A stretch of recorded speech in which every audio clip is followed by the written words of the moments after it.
En el otoño de 1888, Miguel Antonio, el duque y señor de la promesa, conoció a la joven María Elisa, bajo circunstancias que marcarían para siempre el destino de la hacienda. En las vastas y melancólicas montañas cafeteras, su encuentro no fue obra del destino, sino el resultado de un frío acuerdo comercial. Durante 2 largos años, el vínculo entre ellos enfrentó los desafíos del campo, el peso de un luto que no cesaba, y los susurros de una comunidad que juzgaba en silencio. Todo parecía inmutable, una rutina de cortesía y distancia, hasta que una confesión, susurrada al pie de un viejo árbol de ceiba, lo cambió todo. ¿Cómo es posible que la llave para sanar 2 corazones rotos estuviera oculta no en un juramento sagrado, sino en la verdad de una tragedia que todos en la región creían conocer?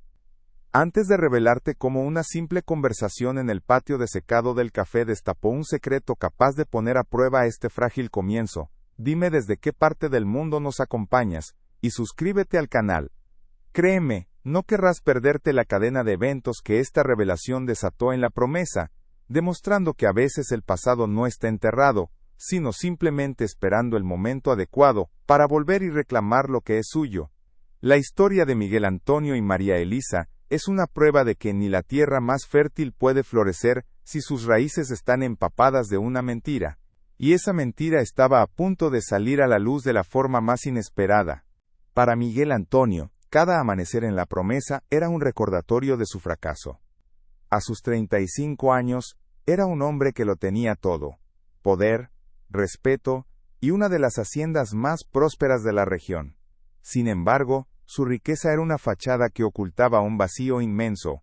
Desde la trágica muerte de su primera esposa, Isabela, en un accidente en la propia hacienda, él se había convertido en un fantasma que recorría sus propias tierras. Se culpaba en silencio, convencido de que su negligencia había causado la tragedia. La promesa, antes un nido de amor y risas, se había transformado en un mausoleo de recuerdos, y él era su guardián solitario, prisionero de un juramento hecho sobre una tumba. Nunca más volvería a amar. La llegada de María Elisa fue una disrupción a ese luto sagrado. Con apenas 19 años, fue entregada en la promesa como la parte final de una transacción vergonzosa. Un arreglo para saldar las deudas de juego de su padre, un aristócrata venido a menos. Ella no llegó con un ajuar de novia ni con sueños en el corazón, sino con el miedo como única compañía y la resignación pintada en su joven rostro. Mientras la carreta avanzaba por los caminos de tierra roja, rodeada de cafetales que se perdían en el horizonte, sentía cómo la imponente belleza del lugar la asfixiaba. Era un paraíso que para ella representaba una jaula, una tierra fértil donde su propio futuro se sentía completamente estéril y sin esperanza. Desde el primer día, Miguel Antonio la trató con una cortesía impecable, casi dolorosa. La instaló en las mejores habitaciones de la casona, le asignó sirvientas personales y se aseguró de que no le faltara nada material. La defendía de las miradas curiosas y de los susurros de los trabajadores, presentándola siempre como su esposa, la duquesa. Pero era un trato de reina para una prisionera. Era una amabilidad fría, una protección que mantenía a la distancia. Nunca cenaban solos, rara vez cruzaban más que saludos formales, y él jamás la llamó por su nombre, refiriéndose a ella siempre como señora. Para María Elisa, esta jaula de oro era más cruel que cualquier maltrato físico, pues la hacía sentir invisible, un objeto de lujo sin alma, ni valor propio. El aislamiento de María Elisa no se limitaba a la indiferencia de su esposo. La hacienda entera parecía observarla con desconfianza. Inés, la ama de llaves, una mujer mayor que había servido a la difunta Isabela con una lealtad feroz, la vigilaba con ojos de halcón. Cada gesto de la nueva señora era medido y juzgado, comparado con el recuerdo idealizado de la anterior. Para Inés y para muchos de los empleados más antiguos, María Elisa era una usurpadora, una extraña que ocupaba un lugar que no le pertenecía. En el pueblo cercano, los rumores volaban: la novia comprada, decían unos, la que llegó para calentar la cama del duque viudo, susurraban otros. Este juicio social la envolvía como una niebla espesa, aislándola aún más en su soledad. Mientras tanto, Miguel Antonio seguía su propio ritual de penitencia. Cada tarde, sin falta, cabalgaba hasta el viejo puente de madera que cruzaba el río al fondo de la propiedad. Era allí donde Isabela había caído con su caballo durante una tormenta repentina. Él se quedaba de pie, mirando las aguas turbulentas, reviviendo una y otra vez el momento. Recordaba su risa despreocupada minutos antes, su propia insistencia en que terminaran el paseo a pesar del cielo que se oscurecía. La culpa era un veneno que corría por sus venas, un ancla que lo mantenía atado a ese instante fatal. Su juramento de no volver a amar no era solo una promesa a su difunta esposa, sino un castigo que se había autoimpuesto, convencido de que no merecía la felicidad. Pero María Elisa no estaba hecha de la fragilidad que todos le atribuían. Tras las primeras semanas de llanto silencioso en su habitación, una fuerza interior comenzó a emerger. En lugar de dejarse consumir por la melancolía de la casona, empezó a caminar por la hacienda. Se interesó por el proceso del café, desde la cosecha del grano rojo y brillante hasta su secado al sol en los grandes patios. Conversaba con los trabajadores más jóvenes, aquellos que no estaban tan atados al pasado, y aprendía de ellos los secretos de la tierra. Encontró un extraño consuelo en el aroma del café tostado, y en el trabajo rudo y honesto que veía a su alrededor. Era su forma de reclamar un pequeño pedazo de ese mundo, de demostrarse a sí misma que podía existir más allá de ser la esposa del duque. Una noche, una fuerte migraña mantuvo a Miguel Antonio despierto, encerrado en su despacho revisando los libros de cuentas. La luz de su lámpara de aceite era la única que permanecía encendida en la silenciosa casona. Sin que nadie se lo pidiera, María Elisa apareció en el umbral con una taza de té de hierbas. No dijo nada, simplemente la dejó sobre el escritorio y se retiró.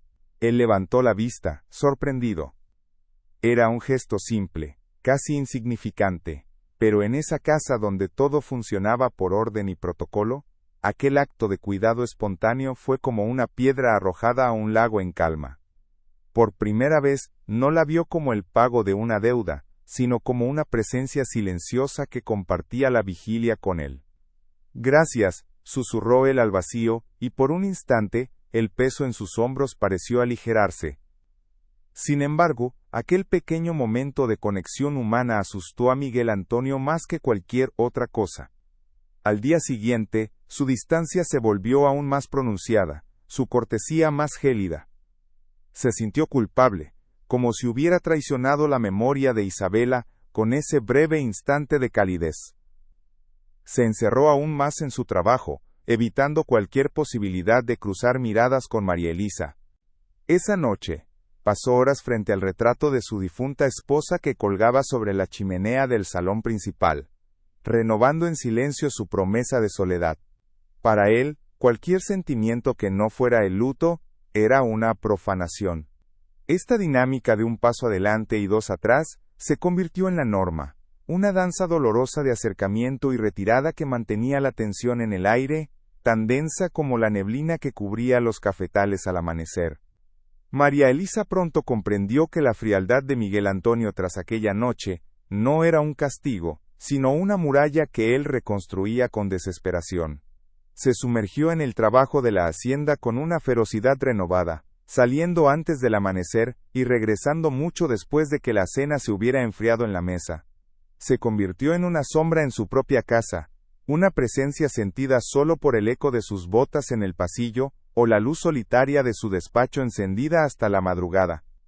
Para María Elisa, este comportamiento era la confirmación más dolorosa de su condición.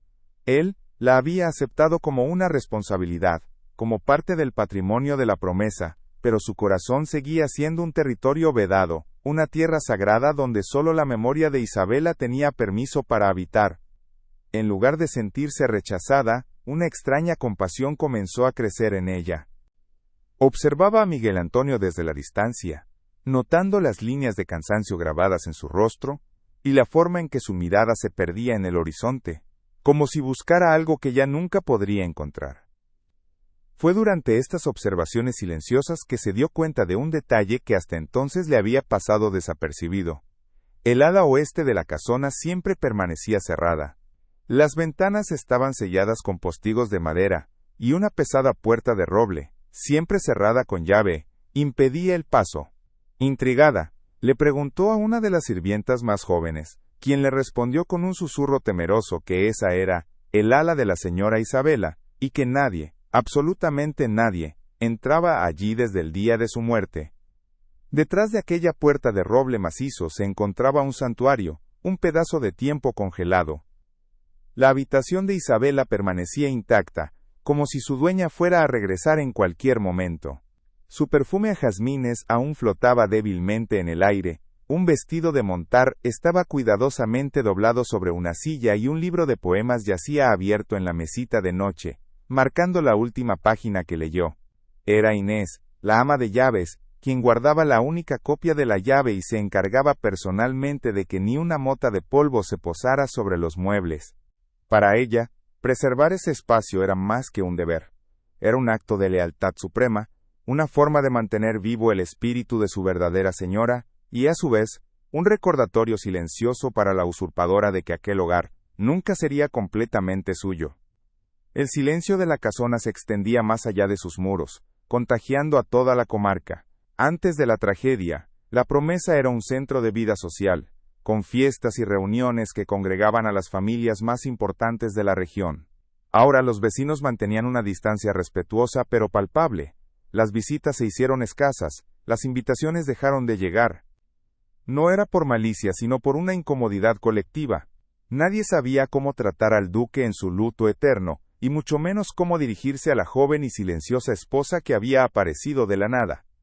Esta cuarentena social, no impuesta, profundizaba el aislamiento de ambos. Miguel Antonio la aceptaba como parte de su penitencia, mientras que para María Elisa, era una prueba más de que era una extraña en una tierra que se negaba a acogerla. La correspondencia era escasa, pero una mañana llegó una carta con el sello de la capital. Era de la hermana mayor de Miguel Antonio, una mujer pragmática y distante que rara vez mostraba interés por los asuntos de la hacienda. En la misiva le sugería con una frialdad hiriente que resolviera la situación con su nueva esposa, quizás enviándola a un convento o de vuelta con su familia, y que viajara a Europa para despejar la mente.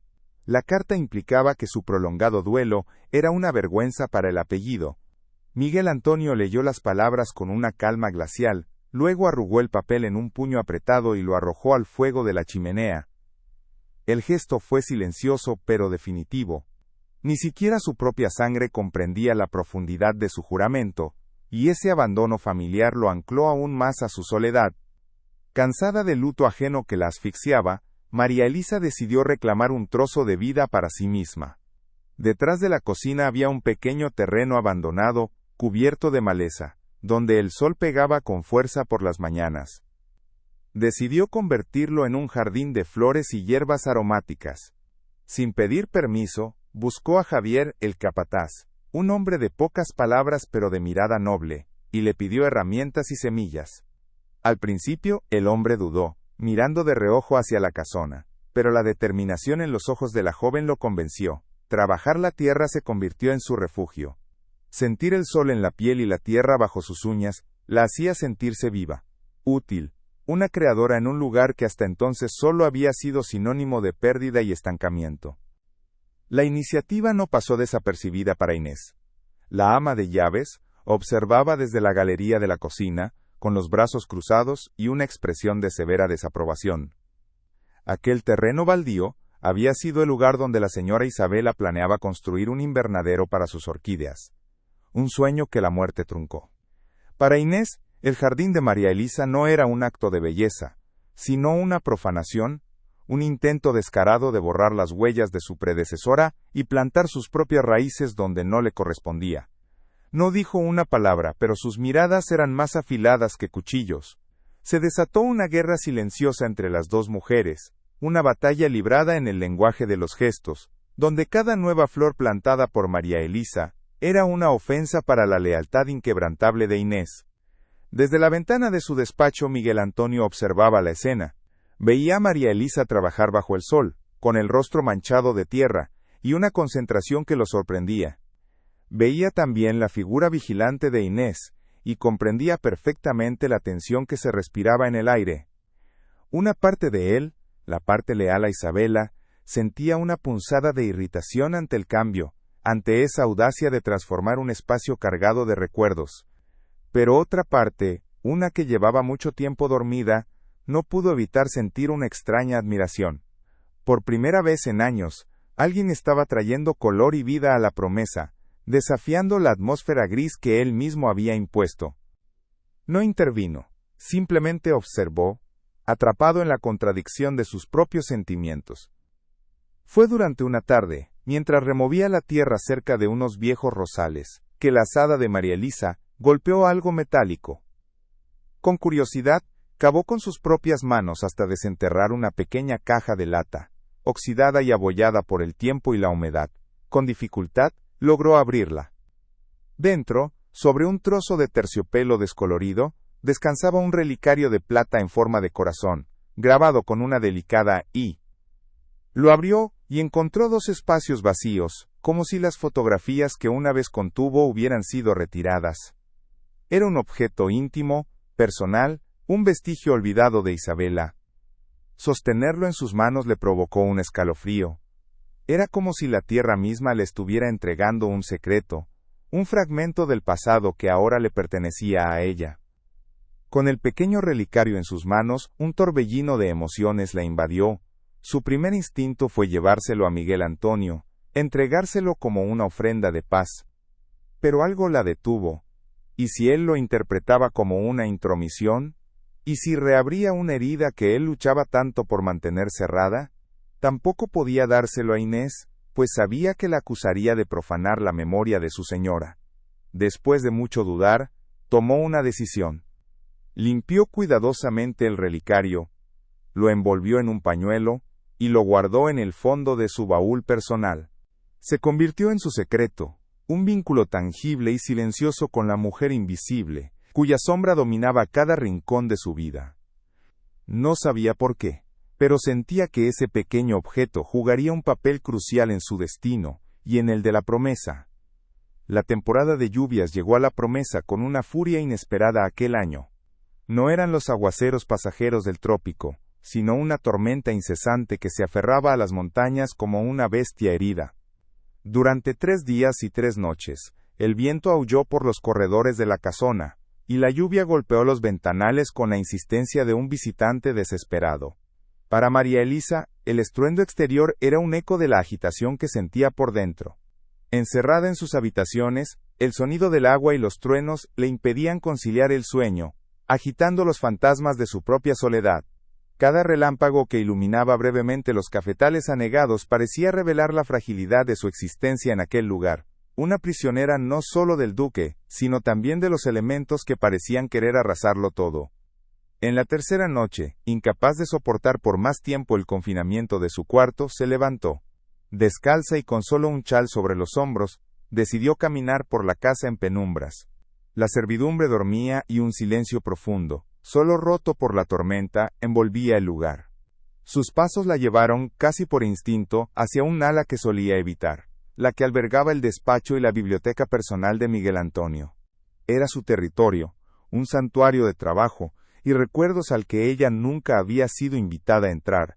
Sin embargo, esa noche, una extraña audacia nacida de la soledad y el desvelo, la impulsó a empujar suavemente la pesada puerta de madera, que, para su sorpresa, no estaba cerrada con llave. El olor a cuero, libros viejos y tabaco, la recibió como una presencia sólida. La biblioteca era un espacio solemne, imponente.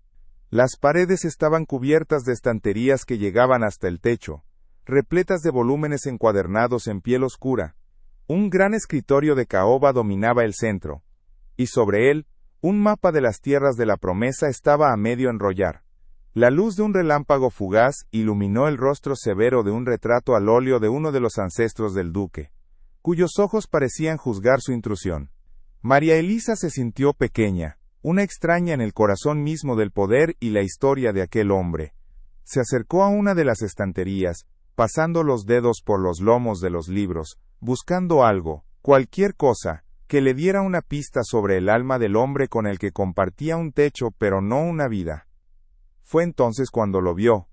En un estante bajo, casi oculto detrás de una fila de libros de contabilidad, había un pequeño volumen de cuero gastado, sin título en el lomo. No era como los demás. Su tamaño era personal, íntimo. Con manos temblorosas, lo sacó. No era un libro impreso, sino un diario. Al abrirlo reconoció de inmediato la caligrafía firme y elegante de Miguel Antonio. Sintió una punzada de culpa, sabiendo que estaba a punto de cruzar una frontera sagrada. Pero la necesidad de comprender, de encontrar una grieta en la muralla de silencio que la rodeaba, fue más fuerte que su sentido del decoro. Se sentó en un sillón de cuero, con el diario en su regazo, y a la débil luz de una lámpara de aceite que encontró en el escritorio, comenzó a leer. Las primeras páginas eran un torrente de felicidad. Describían con un detalle conmovedor su cortejo con Isabela, el día de su boda y los primeros años en la promesa. Hablaban de sueños compartidos, de planes para ampliar la hacienda, de la risa de ella resonando en los corredores que ahora estaban sumidos en el silencio. María Elisa leyó sobre paseos a caballo al amanecer, sobre bailes improvisados en el salón principal, y sobre la profunda admiración que él sentía por el espíritu libre y apasionado de su esposa. Cada palabra era un testimonio de un amor tan vasto y profundo como la tierra que gobernaban. Sintió una punzada de tristeza, no de celos sino de una profunda melancolía por aquella felicidad que había sido tan brutalmente arrancada de raíz. Continuó leyendo, pasando las páginas con cuidado, hasta que llegó a una fecha que parecía marcada con una energía diferente. La caligrafía, antes tan segura, se volvía errática, casi ilegible en algunos tramos. Era la entrada del día del accidente. Miguel Antonio describía la mañana, el cielo que amenazaba con la tormenta y la insistencia de Isabela en dar un último paseo. Luego, con frases cortas y desgarradoras, narraba su propia terquedad, su decisión de cruzar el viejo puente a pesar del viento. «Le fallé», escribió.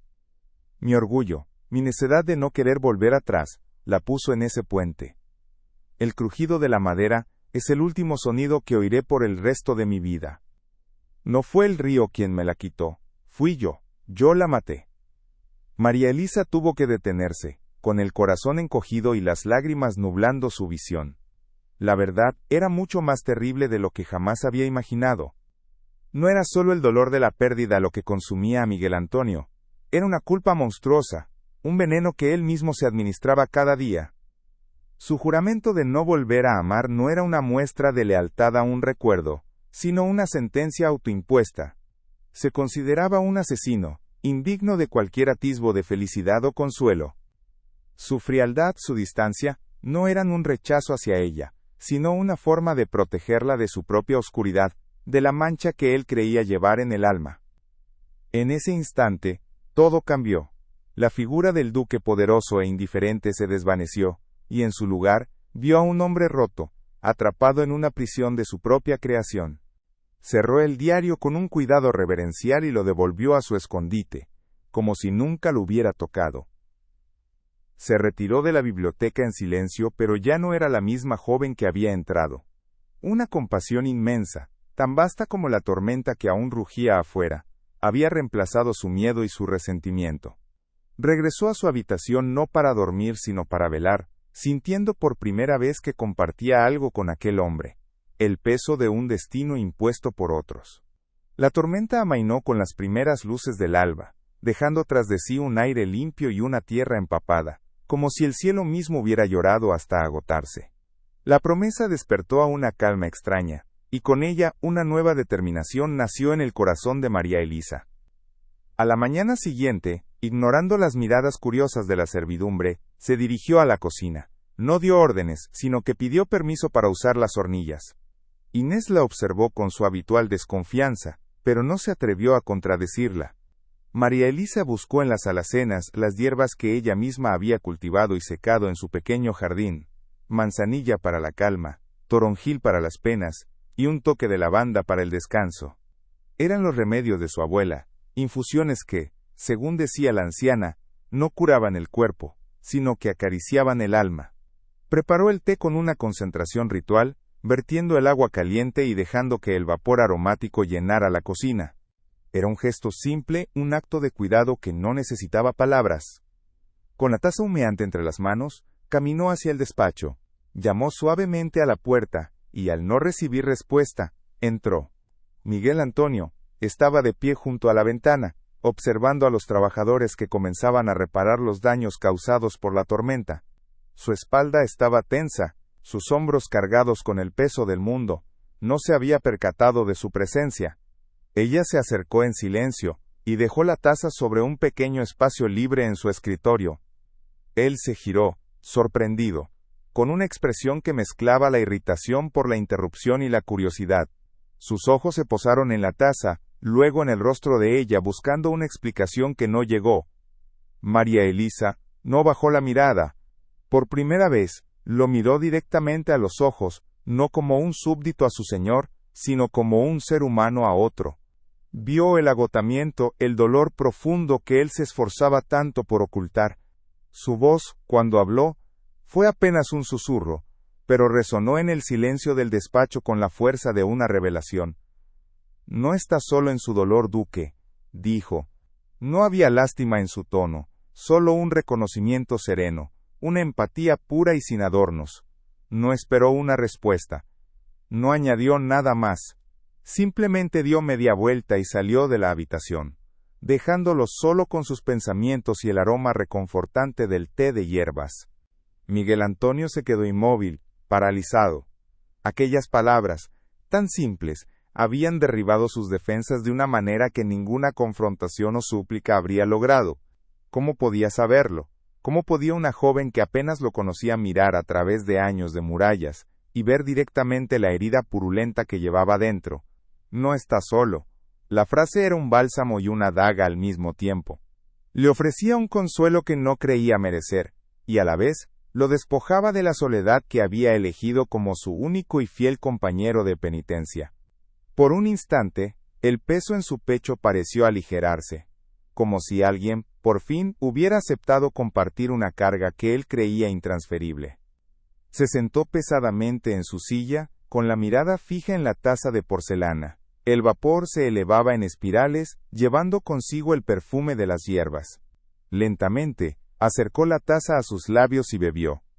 El líquido tibio descendió por su garganta, pero fue el gesto, el cuidado no solicitado, lo que realmente lo conmovió. En 2 años, nadie se había atrevido a ofrecerle consuelo. La gente le ofrecía respeto, obediencia, incluso miedo, pero nunca compasión. María Elisa, la joven que había aceptado como una obligación, como parte de un trato deshonroso, le había ofrecido un acto de pura humanidad. Se dio cuenta de que, mientras él la había estado protegiendo materialmente, ella, con una sola frase, había intentado proteger su alma. Ese día, algo se rompió en la promesa. No fue algo visible, ni un evento que los trabajadores pudieran comentar en los cafetales. Fue una fractura interna, una grieta en el hielo que cubría el corazón de Miguel Antonio. No respondió al gesto de María Elisa de inmediato. De hecho, durante los días siguientes, pareció incluso más distante, más ensimismado. Pero era un silencio diferente. Ya no era el silencio del rechazo, sino el de la introspección. La observaba desde lejos, notando cosas que antes le eran invisibles, la forma en que sonreía a los hijos de los jornaleros, la determinación con la que cuidaba su jardín, la dignidad silenciosa con la que soportaba su aislamiento. Empezó a verla no como un recordatorio de una deuda, sino como una presencia real, una mujer con su propia fuerza y su propia historia. La dinámica en la casona comenzó a cambiar de forma sutil. Una tarde, mientras María Elisa revisaba unas cuentas de la despensa, una tarea que había asumido por iniciativa propia, él se acercó y sin decir una palabra, le señaló un error en una suma. No lo hizo con aire de superioridad, sino con la naturalidad de un colega. Fue la primera vez que compartieron una tarea, por pequeña que fuera. Otro día, al verla regresar del campo con las botas cubiertas de lodo, ordenó a uno de los mozos que le preparara un baño caliente, un detalle que iba más allá de la simple cortesía. Eran gestos minúsculos, casi imperceptibles, pero para ambos significaban un mundo. Eran los primeros hilos de un puente que comenzaba a tenderse sobre el abismo de su soledad compartida. Inés, la ama de llaves, observaba estos cambios con una mezcla de alarma y resentimiento. La lealtad inquebrantable que sentía por la difunta Isabela la hacía ver cada pequeño acercamiento como una traición. Empezó a dejar de forma aparentemente casual objetos que habían pertenecido a la primera señora a la vista de Miguel Antonio. Su chal de encaje favorito sobre un sillón, un libro de poemas que ella solía leer en el porche. Eran recordatorios silenciosos, armas en una guerra no declarada para mantener vivo el pasado y evitar que el futuro echara raíces. Pero sus esfuerzos resultaban cada vez más inútiles. El fantasma de Isabela, que durante tanto tiempo había sido el centro de la vida de Miguel Antonio, comenzaba a desvanecerse, no por falta de amor, sino porque una nueva presencia, viva y real, estaba empezando a reclamar su propio espacio. El verdadero punto de inflexión llegó una semana después. Miguel Antonio tenía que viajar al pueblo vecino para resolver un asunto de linderos con otro hacendado. Era un viaje de un día, que siempre hacía solo. Esa mañana, mientras el mozo preparaba su caballo, María Elisa salió a la galería. Llevaba una pequeña canasta de mimbre en la mano. «Es un viaje largo, duque», dijo, con una sencillez que desarmaba. «He preparado algo de comida y agua fresca para el camino». Le tendió la canasta. Dentro había pan recién horneado, queso de la hacienda y algunas frutas. Él la miró, luego a la canasta, y por primera vez en mucho tiempo, una genuina, aunque fugaz, sonrisa se dibujó en sus labios. «Gracias, María Elisa», dijo, y por primera vez la llamó por su nombre. Aquel María Elisa fue como el primer rayo de sol tras una larga tormenta. Para ella, escuchar su nombre de sus labios fue la confirmación de que ya no era invisible, de que él finalmente la veía.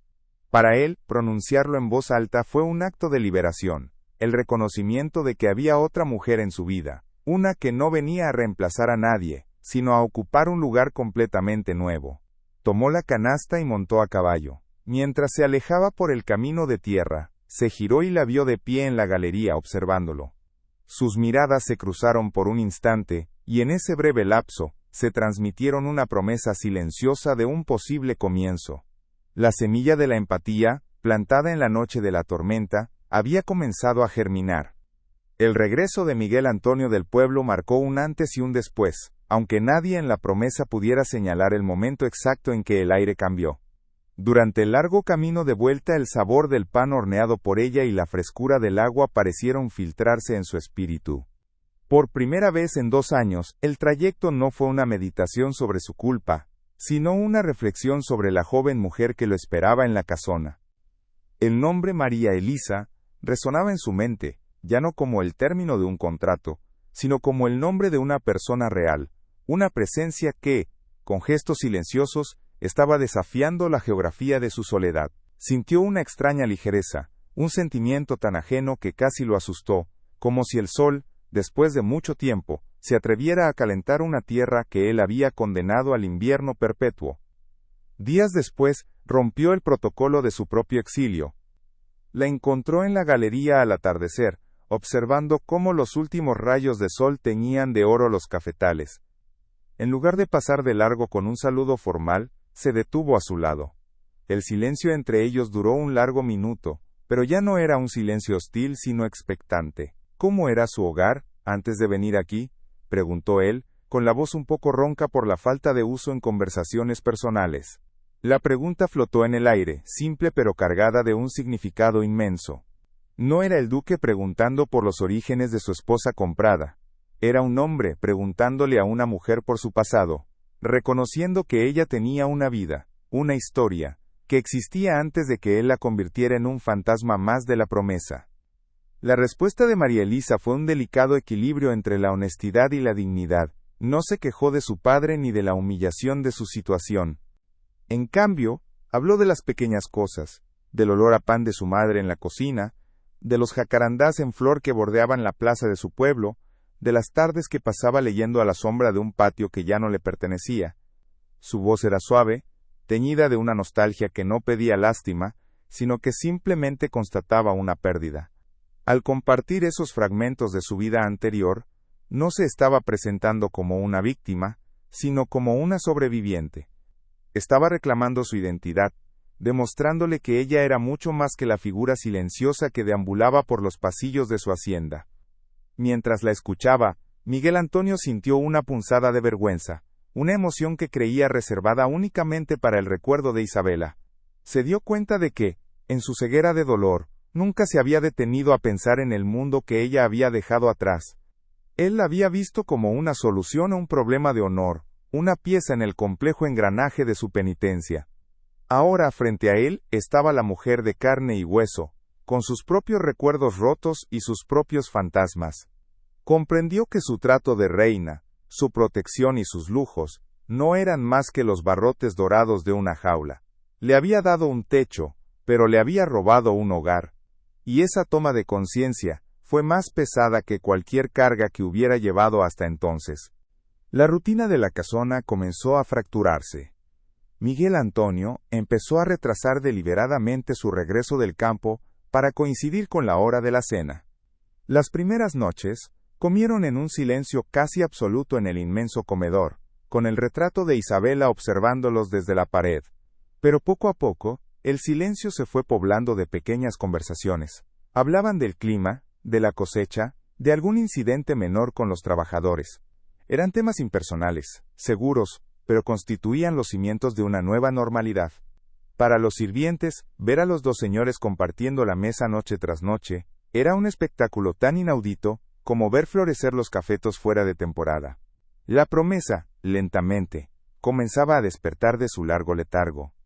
Inés no tardó en percibir el deshielo, y para ella, fue una afrenta directa a la memoria que había jurado proteger. Su contraofensiva fue sutil pero implacable. Comenzó a llenar las conversaciones con anécdotas de la señora Isabela. A la señora le encantaba cómo la luz de la tarde entraba por esta ventana, decía mientras servía el café. Recuerdo que fue aquí, en este mismo salón, donde el duque le prometió que su amor sería tan perenne como estas montañas. Cada recuerdo era un dardo envenenado, una forma de recordarle a Miguel Antonio su juramento, y de subrayar a María Elisa su condición de usurpadora. Era una guerra psicológica librada en el terreno de la memoria, y la leal ama de llaves no tenía intención de ceder ni un centímetro. El asedio de recuerdos de Inés tuvo un efecto inmediato en Miguel Antonio. Cada anécdota, cada mención del nombre de Isabela, lo sumía en un abismo de culpa. Se sentía como un traidor, como si cada palabra amable que dirigía a María Elisa fuera una profanación del santuario de su dolor. Su amabilidad reciente se evaporó, reemplazada por una distancia aún más fría que la anterior.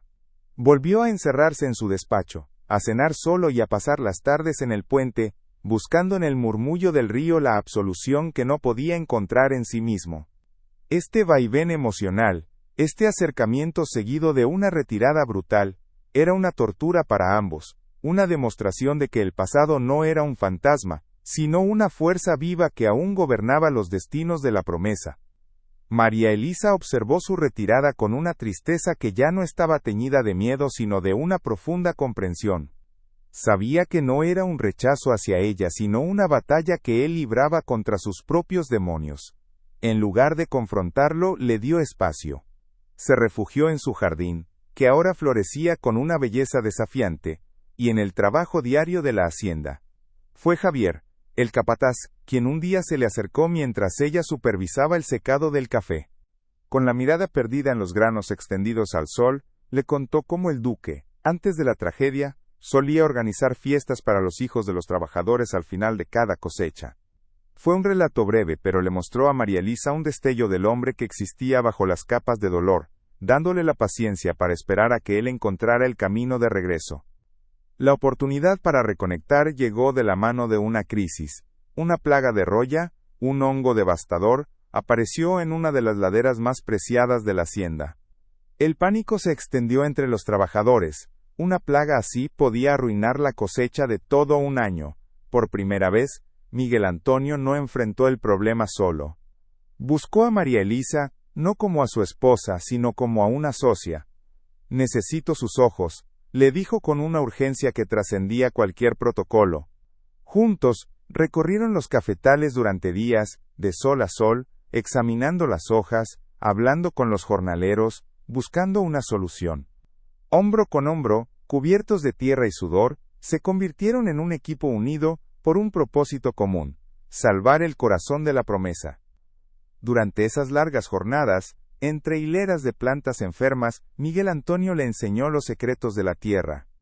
Le habló del ciclo del café con una pasión que transformaba su rostro, borrando las líneas de amargura. Le explicó cómo el sol, la lluvia y la altitud se combinaban para crear el sabor único de sus granos. María Elisa no solo escuchaba, sino que preguntaba, absorbía cada palabra, demostrando una inteligencia y una intuición para el campo que lo dejaron asombrado. Él comenzó a verla de una manera completamente nueva, no como la joven frágil que había llegado a su puerta, sino como una mujer fuerte, resiliente y profundamente conectada con la tierra. El respeto, una emoción que él valoraba por encima de todas, comenzó a florecer entre ellos. Una noche, agotados tras un día de trabajo, se retiraron a la biblioteca para revisar unos antiguos mapas de la propiedad, buscando registros de plagas anteriores. Fue María Elisa quien, al mover un pesado legajo de contabilidad, encontró una carpeta de cuero que parecía no haber sido abierta en años.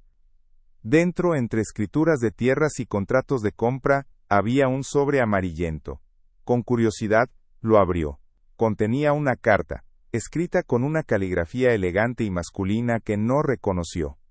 Estaba fechada pocos días después de la boda de Miguel Antonio e Isabela, y estaba firmada por el padre de ella. Era una carta de un suegro a su yerno, llena de buenos deseos y consejos paternales. Mientras leía, una frase saltó de la página y se clavó en su mente con la fuerza de un relámpago. Cuida de mi Isabela, Miguel. Sabes que su espíritu es más audaz de lo que su cuerpo permite. Desde niña, sufre de vértigos terribles y un miedo paralizante a las alturas. Confío en que tú, con tu temple, sabrás mantenerla a salvo de sus propios impulsos. María Elisa tuvo que leer la frase 2, 3 veces, para asimilar su significado. Miedo a las alturas, vértigos, toda la historia que había escuchado. La imagen de la amazona experta y audaz que cabalgaba sin miedo por los senderos más peligrosos, se desmoronó en un instante. La narrativa oficial, la que alimentaba la culpa de Miguel Antonio, contenía una fisura imposible de ignorar. La revelación la dejó sin aliento. Si Isabela tenía un miedo paralizante a las alturas, ¿qué hacía cabalgando a toda velocidad sobre un viejo puente de madera, suspendido sobre un cañón, y en medio de una tormenta? No tenía sentido. La historia del trágico accidente, tan clara y simple en la mente de todos, de repente se volvía turbia, llena de preguntas sin respuesta. ¿Acaso Miguel Antonio sabía de este miedo? Si lo sabía, su culpa sería aún más insondable. Y si no lo sabía, ¿por qué Isabela se lo habría ocultado? La carta no era solo un pedazo de papel viejo. Era una pieza de un rompecabezas que nadie sabía que estaba incompleto, una verdad que tenía el poder de cambiarlo todo. Con el corazón latiéndole desbocado, María Elisa se enfrentó a un dilema terrible. Mostrarle la carta a Miguel Antonio podría ser un acto de liberación, o de una crueldad infinita. Podría aliviar su carga, demostrándole que quizás él no fue el único responsable de la tragedia, que había factores que desconocía. Pero también podría destrozar el recuerdo idealizado de la mujer que amó, obligándolo a confrontar la posibilidad de que su matrimonio no fuera tan perfecto como él creía. Era una verdad peligrosa, una navaja de doble filo. Con manos temblorosas volvió a guardar la carta en su sobre y la escondió en el fondo de un cajón de su propia cómoda. Decidió esperar. El secreto ardió en su interior, creando una nueva barrera invisible entre ellos. El cambio en su dinámica, sin embargo, ya era evidente para el mundo exterior. En un viaje al pueblo para comprar suministros urgentes para combatir la plaga, la gente los vio llegar juntos, en el mismo carruaje.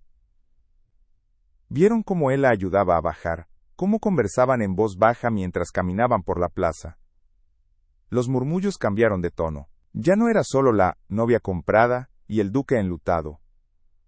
Ahora eran un hombre y una mujer que compartían una preocupación, una pareja. Para algunos era un alivio ver al duque salir de su caparazón. Para otros, los más leales a la memoria de Isabela, era una traición. una señal de que el gran amor que había definido a la promesa durante años estaba siendo olvidado. La presión social, antes una niebla de indiferencia, se estaba convirtiendo en un juicio a cielo abierto. La materialización de este juicio llegó en la forma de una visita inesperada. Doña Elvira, una prima lejana de Isabela, y su confidente más cercana en la región, se presentó en la promesa, ostensiblemente para ofrecer su ayuda con la plaga, pero en realidad, enviada como espía por la familia de la difunta. La cena de esa noche fue una tortura. Doña Elvira ignoró por completo a María Elisa, dirigiendo cada palabra y cada recuerdo a Miguel Antonio, tejiendo una red de nostalgia diseñada para atraparlo. Habló de la risa de Isabela, de sus sueños para la hacienda, de lo mucho que lo amaba. Fue un ataque calculado, un intento de recordarle a Miguel Antonio su lugar y de poner a María Elisa en el suyo, el de una intrusa. Miguel Antonio soportó la velada con una cortesía gélida. Pero cuando doña Elvira se retiró, la tensión en el salón era tan espesa que se podía cortar. Él no miró a María Elisa. Simplemente se sirvió una copa de brandy y se quedó de pie frente a la chimenea de espaldas a ella. María Elisa sintió el peso de la derrota. Creía que la visita había logrado su objetivo, que él volvería a encerrarse en su mundo de recuerdos.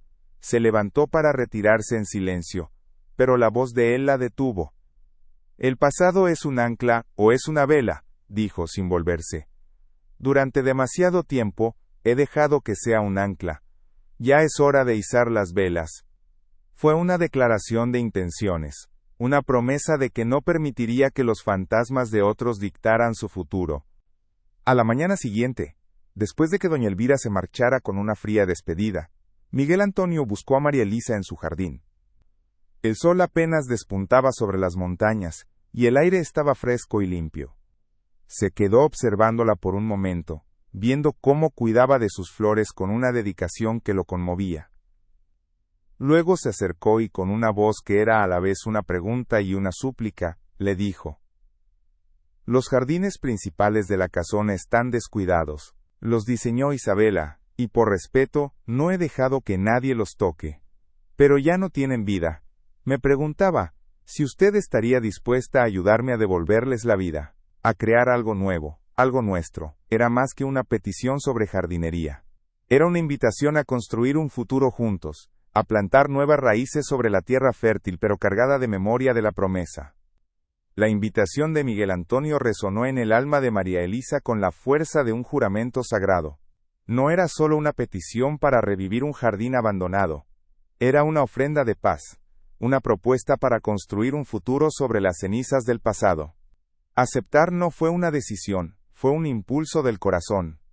«Será un honor», respondió ella, y en esas 3 palabras se selló un pacto silencioso, un compromiso de dejar atrás los fantasmas y cultivar, juntos, una nueva esperanza. Para ella, aquella tierra descuidada, que había sido el sueño de otra mujer, no representaba una usurpación, sino una oportunidad de sanación.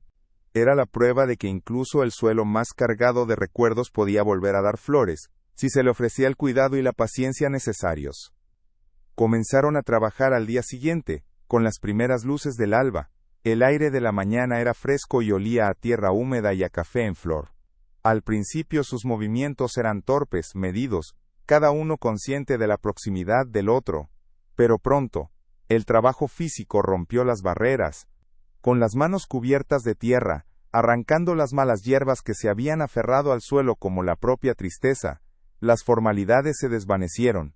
Compartieron un cántaro de agua, se sonrieron ante el esfuerzo y hablaron de cosas sencillas, de la mejor época para la siembra, de las flores que a ella le recordaban su niñez. Por primera vez, no eran el duque y su esposa, sino simplemente Miguel y Elisa, 2 personas labrando juntas un pedazo de tierra, un pequeño universo donde el pasado parecía, por fin dispuesto a ceder terreno. Sin embargo, a medida que la tierra se abría bajo sus herramientas, el secreto que María Elisa guardaba en su pecho se hacía más pesado. Cada risa compartida, cada mirada de complicidad, se sentía como una mentira. ¿Cómo podía construir un jardín, un futuro, sobre la base de una verdad a medias? La carta del padre de Isabela era una espina clavada en su conciencia. Sabía que revelarla podría destruir el frágil puente que estaban construyendo, que podría arrojar a Miguel de vuelta al abismo de su culpa. Pero también sabía que el silencio era una forma de veneno, uno que tarde o temprano contaminaría todo lo que estaban cultivando. La honestidad era un riesgo terrible, pero la única tierra fértil sobre la que un amor verdadero podría, algún día, echar raíces. Esa tarde, después de una larga jornada de trabajo, lo esperó en la biblioteca. No encendió todas las lámparas, dejando que la penumbra del atardecer suavizara los contornos de la habitación. Cuando él entró, cansado pero con una serenidad en el rostro que ella no había visto antes, supo que no podía haber más demoras.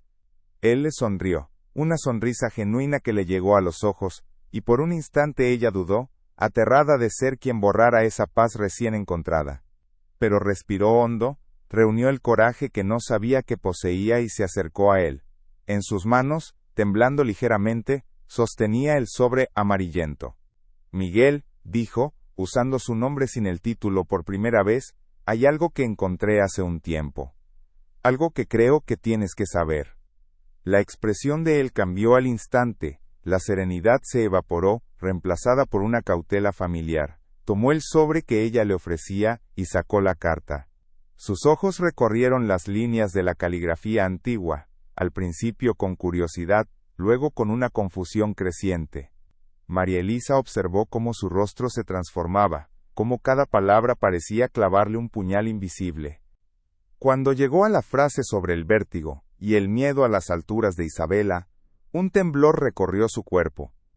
Releyó el párrafo una y otra vez, como si las palabras pudieran cambiar si las miraba con suficiente intensidad. Finalmente, levantó la vista, y sus ojos no reflejaban alivio, sino una furia helada, una traición tan profunda que a ella le cortó la respiración. ¿Qué es esto?, sisió, con la voz baja y cargada de una violencia contenida, arrugó la carta en su puño, destrozando el frágil papel. ¿Una invención, una mentira que encontraste, o que quizás tú misma creaste ¿para qué? ¿Para excusarme? ¿Para limpiar una mancha que es mía y de nadie más? Se acercó a ella, su imponente figura proyectando una sombra que la envolvió por completo. No tienes derecho a hurgar en mi pasado, a profanar su memoria con estas fábulas.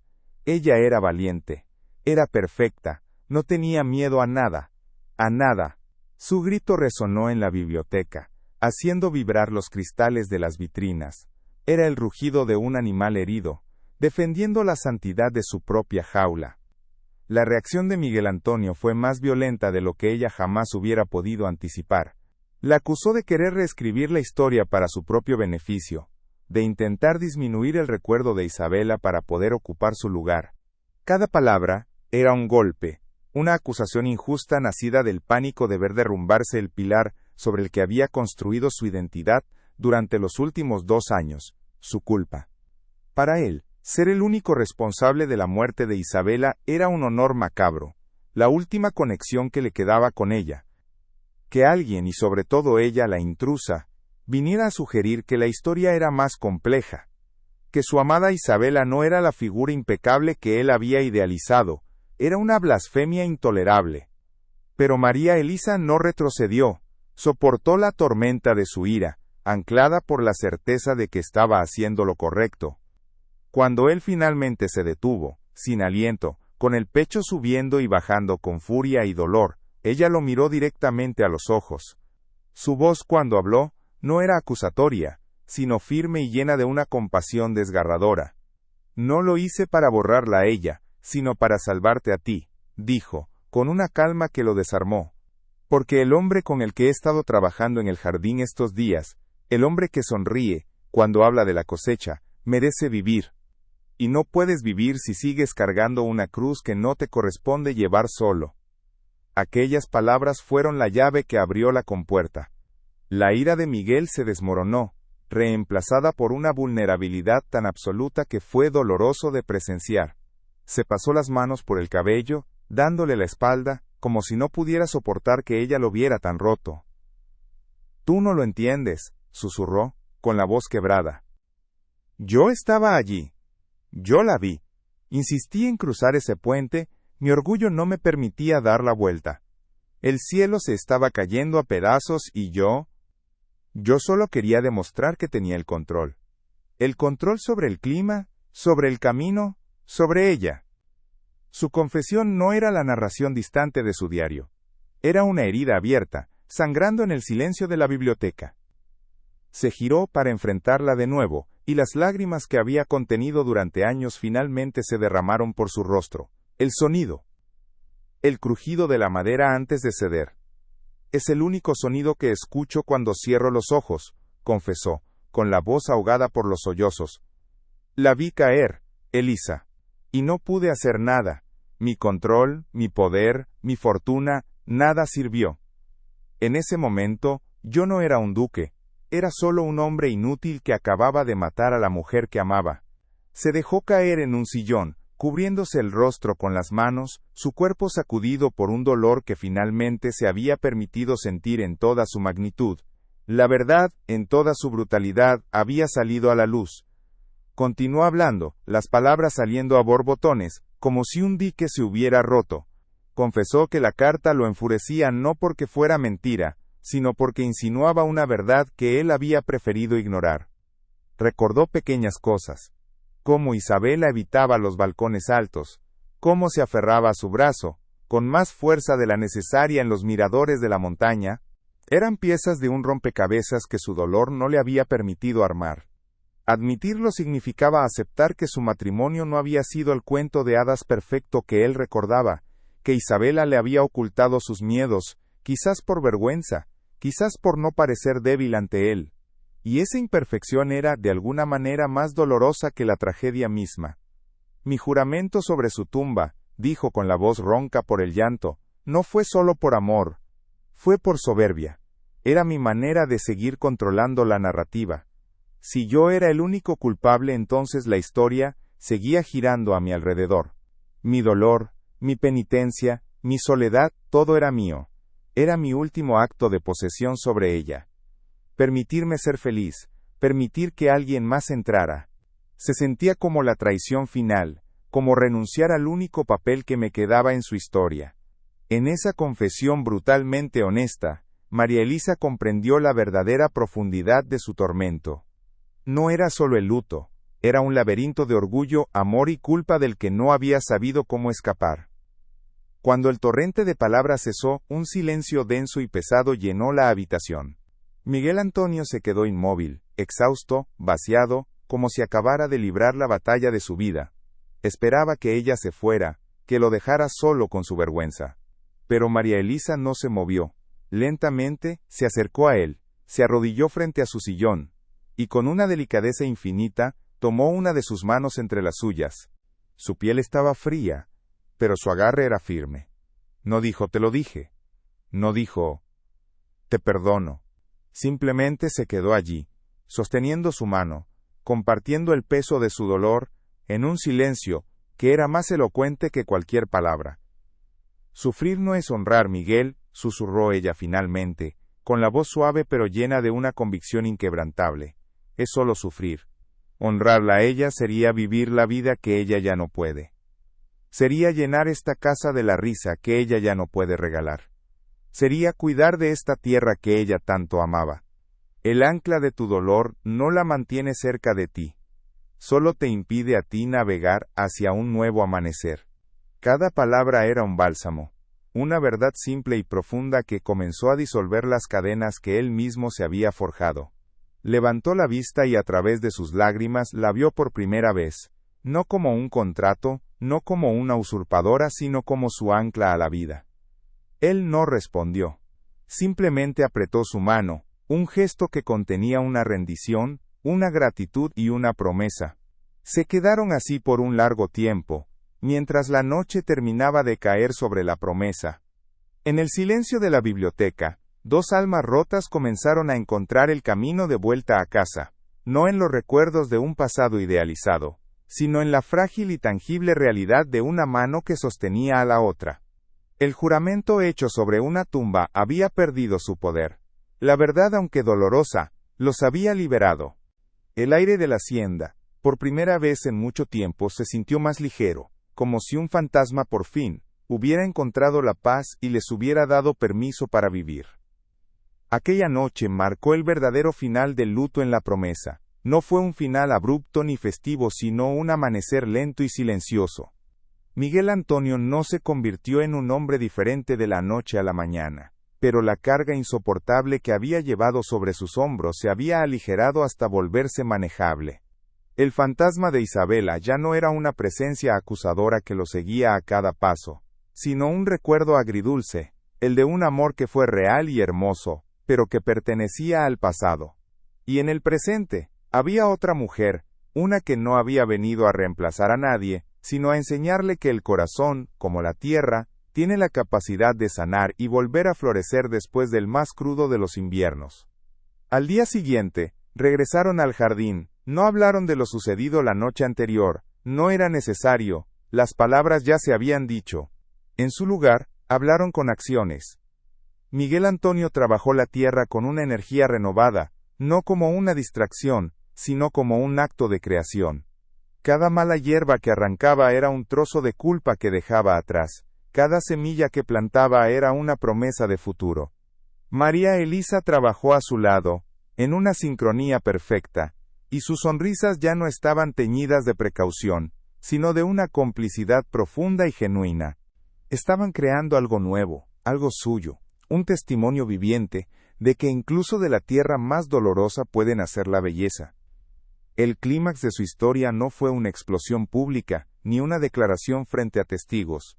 Fue un momento de una intimidad casi sagrada, un desahogo brutalmente honesto entre dos personas que se habían atrevido a mostrarse sus heridas más profundas. La verdad no los había separado como ambos temían, sino que los había unido con un lazo más fuerte que cualquier contrato o ceremonia. Habían encontrado en la vulnerabilidad del otro el refugio que tanto necesitaban. El amor, que había estado creciendo en silencio, como una raíz bajo la tierra endurecida, finalmente encontró una grieta por la cual salir a la luz, no de forma apasionada y arrebatada, sino con la fuerza serena y persistente de una flor que se abre paso hacia el sol. La mañana que siguió a la confesión no trajo consigo el sol radiante de una nueva era, sino una calma frágil, casi temerosa, como la que precede a la primera luz del alba. El aire en la promesa se sentía distinto, más ligero, como si la casa entera hubiera exhalado un suspiro contenido durante años. Se encontraron en el comedor para el desayuno, y por primera vez el silencio entre ellos no fue una barrera, sino un espacio compartido de recuperación. No necesitaron palabras para entender que algo fundamental se había roto la noche anterior, la tiranía del pasado. En los ojos de Miguel Antonio, ya no había solo tormento, sino una vulnerabilidad que pedía permiso para sanar. Y en la mirada de María Elisa, una serenidad que le ofrecía ese permiso sin condiciones. El primer acto simbólico no tardó en llegar. Esa misma tarde, Miguel Antonio pidió una escalera, y ante la mirada atónita de la servidumbre, descolgó personalmente el imponente retrato al óleo de Isabela que presidía el salón principal. No lo hizo con ira ni con desdén, sino con un cuidado reverencial. No lo guardó en un sótano oscuro para que lo devorara el olvido. En su lugar, lo llevó a la biblioteca, su espacio más íntimo, y lo colgó en una pared más discreta. Su recuerdo merece un lugar de honor, no de vigilancia, le explicó a María Elisa en un susurro. Estaba transformando un monumento público en un recuerdo privado, liberando el corazón de la casa para que pudiera volver a latir con un ritmo propio. Para Inés, aquel gesto fue una profanación, la traición final a la memoria que había jurado custodiar. Se enfrentó a Miguel Antonio en el pasillo, con los ojos encendidos por una lealtad herida. ¿Cómo puede, mi señor? Es como borrarla de su propia casa, le espetó, con la voz temblando de indignación. Miguel por primera vez no respondió con la frialdad del duque, sino con la cansada paciencia de un hombre que ha sobrevivido a una guerra. Inés, dijo, con una calma que la desarmó, honrar a los muertos no puede significar sacrificar a los vivos. Isabela siempre tendrá su lugar en mi corazón, pero esta casa debe volver a ser un hogar, y un hogar es para los que aún respiramos en él. El siguiente paso fue aún más profundo. Esa noche, Miguel Antonio se acercó a María Elisa y le tendió una vieja llave de hierro forjado. Era la llave del ala oeste, el santuario de Isabela que había permanecido sellado durante 2 años. Ya no sé qué hay detrás de esa puerta, más allá de polvo y tristeza, le confesó. Ya no es un santuario, es parte de nuestro hogar. Te la entrego a ti. Haz con ese espacio lo que tu corazón te dicte. Llénalo de luz, de música, de vida, o déjalo como está, la decisión es tuya. Al entregarle la llave, no solo le estaba cediendo el control sobre un espacio físico, sino que le estaba confiando la tarea de rediseñar el mapa emocional de la promesa. María Elisa aceptó la llave con manos temblorosas, consciente del peso de aquella confianza. Al día siguiente, abrió la puerta. El aire viciado, con el débil perfume a jazmines de Isabela, la recibió como un fantasma. Pero en lugar de sentir miedo o resentimiento, sintió una profunda compasión. No ordenó que se vaciaran las habitaciones. Por el contrario, pidió que se abrieran las ventanas de par en par, dejando que el sol y el aire fresco del campo entraran y purificaran el ambiente. Decidió transformar el dormitorio principal en un cuarto de costura y lectura para las mujeres de la hacienda, un lugar de creación y compañía. Los objetos de Isabela fueron cuidadosamente empacados y guardados, no como reliquias olvidadas, sino como el testimonio de una vida que fue amada. Los cambios en la promesa no tardaron en convertirse en el principal tema de conversación en el pueblo. Los rumores volaban de boca en boca, el retrato había sido movido, el ala prohibida había sido abierta, y la novia comprada ahora parecía ser la verdadera señora de la hacienda. Las opiniones estaban divididas. Los más conservadores, amigos de la familia de Isabela, lo veían como un escándalo, una falta de respeto a la memoria de la difunta. Pero muchos otros, especialmente los trabajadores y los comerciantes que dependían de la promesa, veían los cambios con una esperanza cautelosa. Veían a un duque que por fin salía de las sombras y a una hacienda que volvía a despertar, y eso, para la economía y el espíritu de la región, eran buenas noticias. La prueba de fuego llegó una semana después, cuando decidieron viajar juntos al pueblo para supervisar la compra de nuevas herramientas. Fue su primera aparición pública, no como 2 figuras distantes que compartían un carruaje, sino como una pareja. Él la ayudó a bajar, colocando su mano sobre la de ella con una naturalidad que silenció a los curiosos. Caminaron por la plaza, y la gente notó el cambio.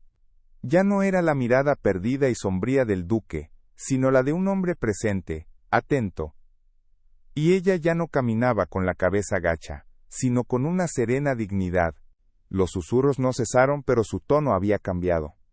La crítica se mezclaba ahora con una pizca de admiración por aquella mujer silenciosa que, contra todo pronóstico, había logrado lo imposible.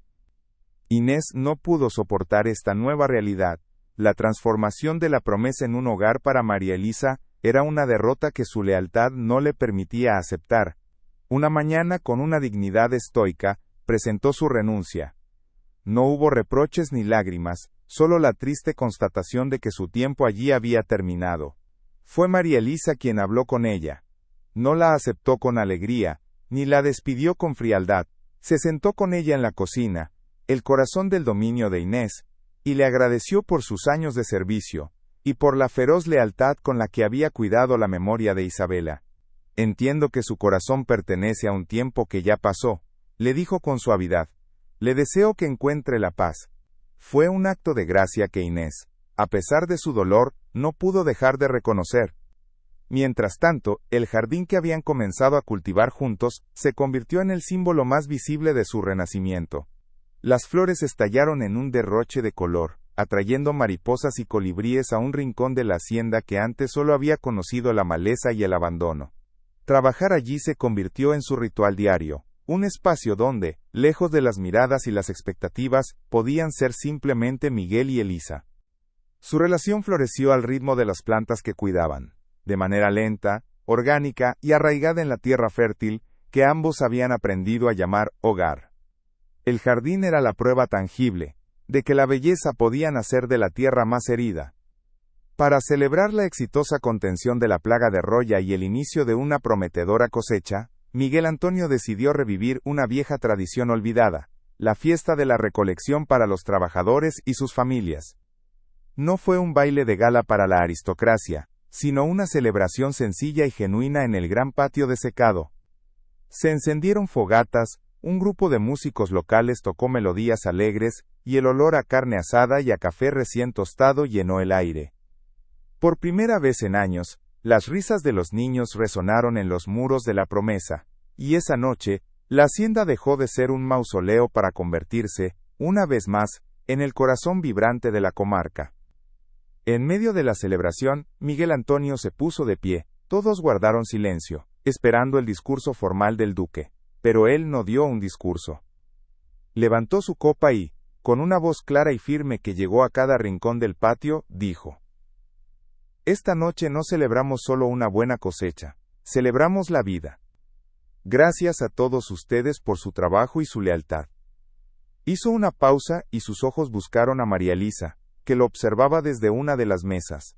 «Y gracias a ti», continuó, dirigiéndose solo a ella, aunque todos escuchaban, «por enseñarme que el sol siempre vuelve a salir, incluso después de la noche más oscura». No fue una declaración de amor apasionada, sino algo mucho más profundo, un reconocimiento público de su salvación. Días después, Miguel la llevó a un lugar al que había jurado no volver nunca más con nadie, el viejo puente de madera. Se pararon en la orilla, mirando las aguas que fluían debajo, las mismas que se habían llevado a Isabela. Él no habló de su culpa sino de su amor por ella, de los buenos recuerdos de la felicidad que habían compartido. Luego, sacó de su bolsillo una única camelia blanca, la flor favorita de Isabela, y la dejó caer al río. Vieron cómo la corriente se la llevaba, un punto blanco que se perdía en la distancia. No fue un acto de olvido, sino de despedida. Estaba liberando a Isabela de la carga de su dolor, y asimismo de la prisión de su juramento. Al darse la vuelta para marcharse, él se detuvo y miró la vieja estructura de madera. «Este puente es débil y está lleno de malos recuerdos», dijo, tomando la mano de Elisa. «Vamos a construir uno nuevo. De piedra. Fuerte. Un puente que no nos recuerde una caída, sino que nos ayude a cruzar siempre hacia el otro lado, juntos». La decisión no era solo práctica, era una poderosa metáfora de su compromiso. No iban a ignorar el pasado ni a intentar borrarlo, sino que construirían sobre él algo más sólido, más duradero, un camino seguro hacia el futuro que habían decidido empezar a labrar. La Promesa se transformó. Con María Elisa como su socia en la vida y en el trabajo, la hacienda alcanzó una prosperidad que iba más allá de lo económico. Su intuición para la tierra y su genuino afecto por los trabajadores complementaron a la perfección la experiencia y la visión de Miguel. Se convirtieron en un equipo formidable, respetado y querido en toda la región. La casona, antes un lugar de susurros y sombras, ahora estaba llena de luz, de las visitas de los vecinos y del sonido de la planificación de un futuro que se sentía por primera vez, ilimitado y lleno de promesas. Meses más tarde, en una tarde dorada, estaban sentados en la galería observando cómo el sol se ponía detrás de las montañas cafeteras. Un silencio cómodo y profundo los envolvía. Ya no había títulos entre ellos en la intimidad de su hogar. Él no era el duque, y ella no era su esposa comprada. Eran Miguel y Elisa, dos sobrevivientes que habían encontrado en el otro el coraje para desenterrar sus corazones, y plantarlos de nuevo, bajo un cielo diferente. La historia de su comienzo, marcada por la deuda y el dolor, se había convertido en un prólogo casi olvidado de un amor que había demostrado ser tan resistente y vital como la propia tierra que pisaban. La historia de Miguel y Elisa se sigue contando en esas montañas, no como un cuento de hadas, sino como la prueba de que el verdadero valor de una persona no reside en el precio que se paga por ella, sino en la capacidad de su corazón para sanar y amar de nuevo. Demostraron que las segundas oportunidades no borran el pasado, sino que lo honran dándole un nuevo propósito, y que incluso un amor que nace de un contrato puede florecer hasta convertirse en el más sagrado de los destinos. Su legado no fue el café que cosecharon, sino la esperanza que sembraron en una tierra que había olvidado cómo florecer. Si crees que ninguna historia de los que se quedan atrás debe ser olvidada y que la búsqueda de la verdad es fundamental para sanar, por favor comparte este video. No olvides suscribirte para más relatos profundos sobre casos reales del campo que necesitan ser contados. Gracias por escuchar. La construcción del nuevo puente de piedra se convirtió en el primer proyecto de su vida en común. El sonido rítmico de los martillos contra la roca y el murmullo constante de los hombres trabajando, reemplazaron el silencio opresivo que durante tanto tiempo había definido a la promesa. Miguel y Elisa no supervisaban desde la distancia, como señores de la hacienda. Estaban allí, en el lecho del río, con los planos extendidos sobre una mesa improvisada, discutiendo cada detalle. Sus manos, que antes apenas se rozaban, ahora se encontraban sobre los dibujos, señalando, planificando, construyendo no solo un puente, sino el primer cimiento visible de su futuro. Cada piedra colocada era un testimonio de su decisión de avanzar, de dejar atrás la fragilidad de la madera podrida por la de la roca eterna.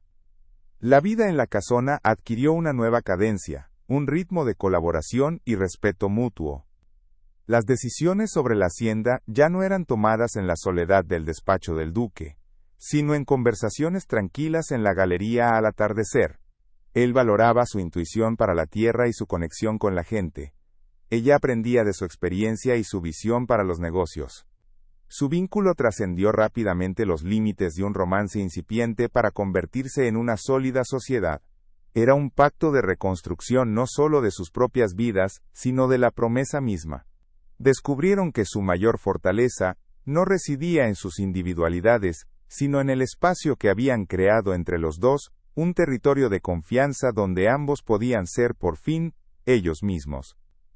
El tiempo, en el campo, tiene una manera particular de sanar. No lo hace con estruendo, sino con la paciencia de las estaciones.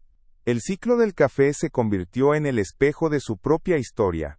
Vieron los cafetos perder sus hojas tras la cosecha, como si la tierra misma entrara en un periodo de duelo y descanso. Luego, con las primeras lluvias, presenciaron el milagro de los nuevos brotes, la promesa de vida que siempre regresa. Su amor no fue una llamarada repentina, sino un crecimiento lento y orgánico, nutrido por cada amanecer compartido, por cada problema resuelto hombro con hombro. Aprendieron que la sanación, como una buena cosecha, no se puede apresurar, requiere paciencia, fe en el proceso, y la certeza de que después del invierno, la floración es inevitable. La tierra se convirtió en su confidente y en su terapeuta. En los días en que las palabras eran insuficientes para navegar por los complejos matices de su pasado, se refugiaban en el trabajo físico, el acto de hundir las manos en el suelo, de sentir el pulso de la vida bajo la superficie, los anclaba al presente. El jardín que habían comenzado juntos se expandió, convirtiéndose en un oasis de colores y aromas que era el verdadero corazón de la hacienda. Era allí donde tenían sus conversaciones más importantes, rodeados de la belleza que ellos mismos habían cultivado. Demostraron que, a veces, la mejor manera de sanar un alma herida no es hablando, sino creando, devolviendo a la tierra un poco de la vida que se siente haber perdido. Con el tiempo, la historia de Miguel y Elisa se tejió en el tapiz de la comarca, transformándose de un chisme escandaloso a una leyenda local. La gente ya no hablaba de la duquesa comprada, sino de la mujer de espíritu sereno que había devuelto la vida al duque y a su hacienda. Se convirtió en un símbolo de la fuerza silenciosa, de la dignidad que no necesita proclamarse. Miguel, a su vez, dejó de ser el fantasma trágico de la promesa, para convertirse en un líder respetado no solo por su riqueza, sino por su humanidad redescubierta. Juntos, se convirtieron en un ejemplo de que las segundas oportunidades son posibles, y que el amor puede surgir de los terrenos más inesperados y áridos. Su liderazgo conjunto trajo una nueva era de prosperidad a la región, una que no se medía solo en sacos de café exportados. Invirtieron en el bienestar de sus trabajadores, construyendo una pequeña escuela para los niños y mejorando las viviendas. María Elisa, con su conocimiento de las hierbas y los remedios naturales, organizó un pequeño dispensario para atender las dolencias de las familias. La promesa dejó de ser una entidad feudal para convertirse en una verdadera comunidad. Miguel y Elisa entendieron que la tierra es generosa, solo cuando quienes la trabajan, son cuidados y valorados. Su legado no fue solo una hacienda próspera, sino un modelo de responsabilidad y afecto que inspiró a otros terratenientes de la región. La transformación de Miguel fue profunda y duradera. Aprendió la lección más difícil de todas, que honrar a los que se han ido no significa permanecer encadenado a su recuerdo. Comprendió que el mayor homenaje que podía rendirle a Isabela era vivir plenamente la vida que a ella le fue arrebatada. Llevaba su memoria no como una carga de culpa, sino como una parte integral de su historia, la que lo había moldeado y, en su fragilidad, lo había preparado para reconocer el valor del amor tranquilo y sanador que Elisa le ofrecía. Logró perdonarse a sí mismo, aceptando que no era un dios que controlaba los elementos, sino un hombre falible que merecía, como todos, la oportunidad de la redención. Por su parte, la evolución de María Elisa fue la de una flor que, plantada en tierra extraña, no solo sobrevive, sino que florece con una belleza inesperada. Llegó a la promesa como una víctima de las circunstancias, una joven cuya vida había sido decidida por otros. Pero en lugar de marchitarse en la jaula dorada, encontró su fuerza en la empatía, su voz en el trabajo y su propósito en la sanación. No fue salvada por un duque. Se salvó a sí misma al negarse a ser definida por su origen. Descubrió que su verdadero valor no residía en un título nobiliario ni en un contrato matrimonial, sino en la inmensa capacidad de su corazón para comprender, perdonar y reconstruir. Su amor fue la prueba viviente de que el afecto que llega después de una gran pérdida no es un reemplazo, sino una reconstrucción. No intentaron replicar el amor apasionado y juvenil que Miguel había compartido con Isabela. Lo que construyeron fue algo diferente, más sereno, y quizás más profundo, un amor forjado en las cenizas del dolor y cimentado en la aceptación de sus cicatrices mutuas. No borraron el pasado, lo integraron. La memoria de Isabela encontró su lugar de paz, como una estrella fija en el firmamento de su historia, una luz que ya no los cegaba, sino que los guiaba desde la distancia. Su relación fue un testimonio de que el corazón humano es lo suficientemente vasto como para albergar más de un gran amor en una vida. En un mundo regido por las apariencias y los contratos, su unión se convirtió en una silenciosa revolución. Un matrimonio que comenzó como un negocio deshonroso se transformó en una de las alianzas más sólidas y respetadas de la región. María Elisa nunca fue simplemente la duquesa. Se ganó su lugar no por el anillo que llevaba, sino por la sabiduría con la que aconsejaba, la compasión con la que trataba a los demás y la fortaleza con la que se enfrentó a los fantasmas de una casa que no era la suya. Demostró que la verdadera nobleza no se hereda, sino que se cultiva día a día, en los pequeños actos de bondad y en el coraje de plantar flores en tierra yerma. Los años pasaron, el puente de piedra se erguió sólido y majestuoso, cubierto de musgo y enredaderas, como si siempre hubiera estado allí. Se convirtió en un hito, un símbolo de la unión que había nacido de una tragedia. La historia de Miguel y Elisa pasó de ser una leyenda local a formar parte del alma misma de la comarca, un cuento que los abuelos narraban a sus nietos en las noches frescas, junto al fuego, para enseñarles sobre la resiliencia del espíritu humano. La promesa bajo su cuidado floreció como nunca antes, y su nombre dejó de evocar un juramento de soledad para convertirse en sinónimo de esperanza renovada. Tuvieron hijos, 2 niños y una niña, que crecieron con los pies descalzos sobre la tierra fértil de la hacienda. Corrieron por los corredores que una vez albergaron el silencio y llenaron cada rincón con sus risas. Crecieron escuchando la historia de sus padres, no como un drama, sino como una lección fundamental, que las heridas, por profundas que sean, pueden convertirse en fuentes de fortaleza, y que el amor más verdadero es aquel que no te exige ser perfecto, sino que te acompaña mientras aprendes a sanar tus propias fracturas. La nueva generación de la promesa fue la cosecha más importante de todas, la prueba definitiva de que la vida, obstinadamente, siempre se abre camino. El campo guarda estas historias en su memoria silenciosa. El viento que susurra entre los cafetales en flor, el agua del río que fluye incansable bajo el puente de piedra, la propia tierra roja y fértil. Todos son testigos mudos de las vidas que se entrelazaron sobre ella. La historia de la promesa no está escrita en libros de historia, sino en el paisaje mismo, en el legado de una comunidad que aprendió que la compasión es una semilla más valiosa que el grano de café más fino. Es un recordatorio de que las verdades más profundas no se gritan, sino que se viven, se cultivan y se transmiten en el latido tranquilo de la vida rural. Porque al final, el relato de Miguel y Elisa se convirtió en una verdad universal que resuena a través del tiempo, una que la propia tierra parece querer contarnos. Y es que el verdadero valor de una persona no reside en el precio que se paga por ella, ni en los títulos que ostenta, sino en la inquebrantable capacidad de su corazón para sanar, perdonar y amar de nuevo. Su historia es la prueba eterna de que incluso un vínculo que nace de un contrato, de la deuda y la desesperación, puede florecer con el tiempo y el cuidado, hasta convertirse en el más sagrado y perdurable de todos los destinos.